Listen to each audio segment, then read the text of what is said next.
Hi, my name is Patricia Tenye. I'm a local acupuncturist and herbalist. I own Hara Healing Center, and we are here at the beautiful Carpinteria Community Garden. I'm here to show you one of my favorite plants. It's a Chinese herb, and it's called goji berries, gojitsa in Chinese, and it's a very hardy perennial.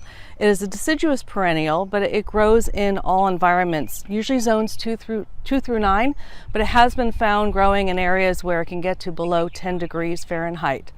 So it's very, very hardy. I just planted these in March, and you can see how well they're doing. I did plant these from potted plants.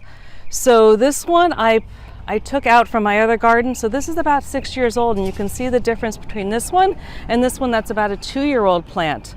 This one's growing a lot taller. They get to be between 3 to 12 feet high. It's Lycium barbarum is the name of the plant. We are in a very temperate zone here. The one problem we do have is like today, we have a lot of fog. So when we have a lot of fog and a lot of rain, what you're going to see is you're going to see some powdery mildew on this. This plant in the middle I'm actually going to be removing because it was too close to the other plants and it got covered. But this plant is very healthy. This is about a 5 to 6 year old plant.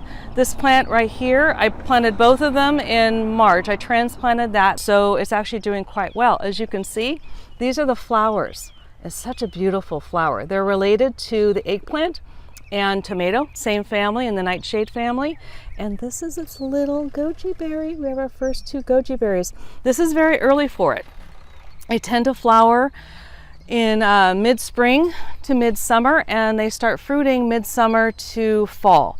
And this plant, usually with each plant, you can get about 2 to 3 pounds of goji berries on them. So why is it important to plant these? As you can see, these are goji berries. This is from my herbal apothecary, and they're dried. And they're great to use dried. These I actually use for herbal formulas. I also put them in my oatmeal almost every morning. They're really great to also add into yogurt, just to add into your average diet.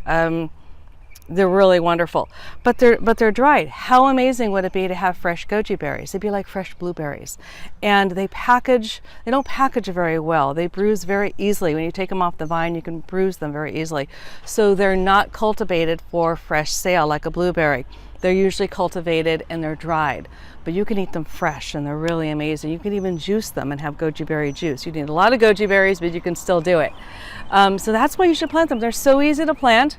They're a beautiful plant. They do get pretty tall, but they could totally cover a fence if you wanted to plant them in the fence. And if you're in a temperate region, you will get a lot of goji berries.